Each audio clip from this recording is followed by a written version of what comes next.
Bonjour, je me présente, Béa Hérault, créatrice textile et quilteuse depuis plus de 30 ans. Il y a quelques semaines, Carole Veillon de la société Quiltmania Édition m'a proposé d'animer durant toute l'année 2024 le Quilt Long, pour qu'ensemble nous réalisions un ouvrage qui n'est pas terminé, que j'ai intitulé Le pouvoir des fleurs. Il s'agit donc d'un livre textile. À chaque rendez-vous sa page. Sur le site Quiltmania, tous les mois, une liste de fournitures non exhaustive vous sera annoncée. Elle sera accompagnée d'une fiche technique avec des photos. Tout cela pour vous aider à réaliser la page du mois. Alors bien sûr, vous pourrez apporter votre petite touche personnelle et moi j'y tiens beaucoup. D'ailleurs, sur le site internet de Quiltmania, vous trouverez quelques petites astuces pour vous aider à la réalisation de ce petit projet. J'espère que cette aventure vous plaira. En tout cas, moi, elle m'amuse beaucoup. Je vais donc vous montrer quelques petites astuces qui, j'espère, vous aideront dans la réalisation de ce projet.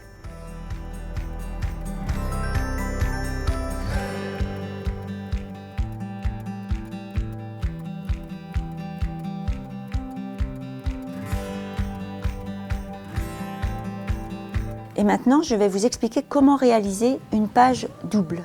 Donc vous allez découper deux rectangles de vieux drap de 26 par 36 cm, donc marge de couture comprise. Vous allez découper également un rectangle de molleton d'1 cm moins grand tout autour, donc de 24 par 34 cm.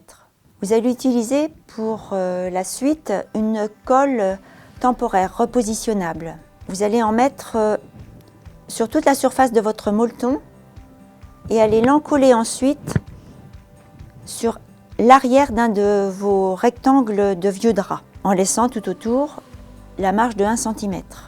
Vous allez coudre à la machine en laissant une ouverture d'une dizaine de centimètres ici. Une fois que la couture est faite, vous coupez les angles et vous retournez par l'ouverture du côté là.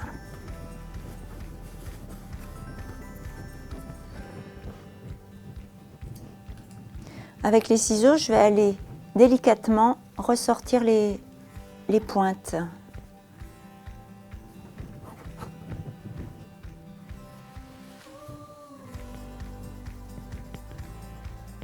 À la main ou à la machine, vous allez refermer l'ouverture ici, en rabattant les marges vers l'intérieur. Après avoir fermé ici l'ouverture, vous le mettez propre et vous allez marquer le milieu de cette double page. Et ensuite, tirer une ligne à 1,25 cm à peu près de chaque côté de ce milieu. Lorsque vous poserez votre illustration du mois, plutôt que d'amener ça au milieu, vous poserez ça dans l'alignement, enfin sur ce tracé-là, de façon à ce qu'ici, on garde une certaine aisance par rapport à l'épaisseur du livre. Lorsque vous aurez superposé tous vos livrets, ainsi constitués, on viendra coudre ici ces livrets ensemble et poser dessus une couverture. Et il est intéressant de poser ça sur le trait et non au milieu, sinon votre illustration sera prise dans la pliure et ne sera pas mise en valeur. Je vais vous expliquer maintenant comment réaliser les petites fleurs au ruban et les feuilles également, de façon à faire une jolie composition. Une fois ma composition terminée, je viendrai avec de l'aquarelle ou de la peinture à l'eau très diluée, apporter des petites touches comme ça d'ombre derrière la composition, pour apporter un petit peu de relief. Par exemple, réaliser une petite fleur comme ça. J'ai choisi un ruban à broder de 7 mm. Je l'enfile sur une aiguille dont le chat est suffisamment large pour recevoir la largeur du ruban. Je repique à environ 1 cm de l'extrémité du ruban pour l'utiliser le plus loin possible et je tire. À l'autre extrémité, je vais faire un petit nœud. Je vais réaliser cette fleur ici dans cet espace rond. Je vais piquer au centre et je vais piquer en donnant la longueur au pétale.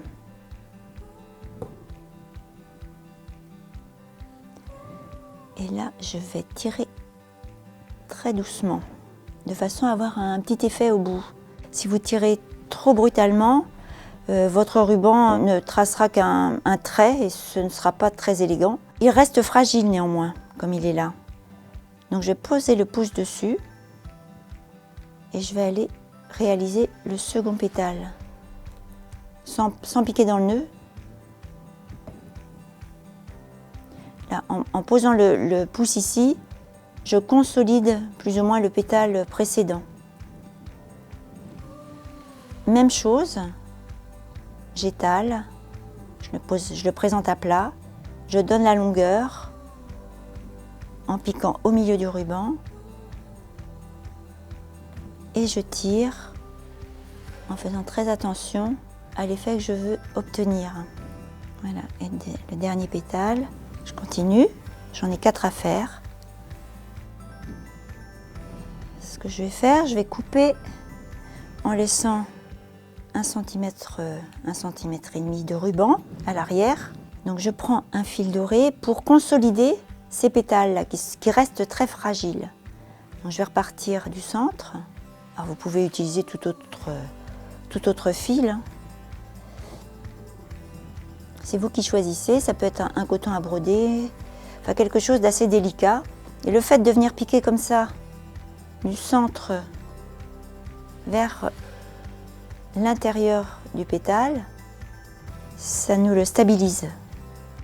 Ici j'en profite pour fixer cette extrémité du ruban avec quelques points à l'arrière.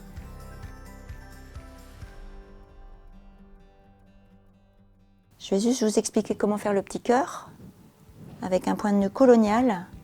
Donc là j'ai pris un coton perlé jaune, je ressors au centre.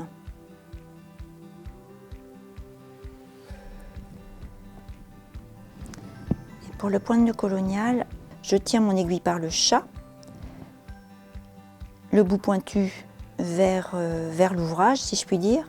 Je tends avec la main gauche le fil, je passe au-dessus et je le rattrape par en dessous.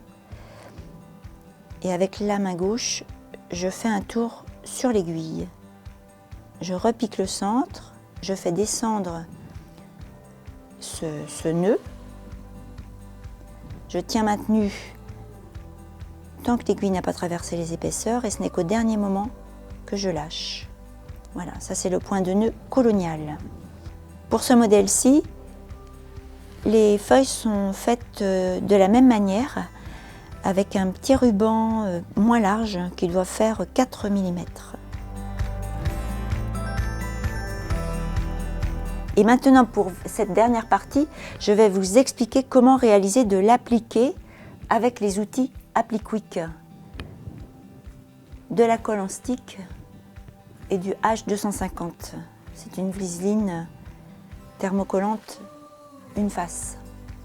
L'Appliquick nous permet de faire des appliqués très précis, très petits, sur le côté brillant du H250, puisqu'il s'agit là d'une Vliseline thermocollante une face.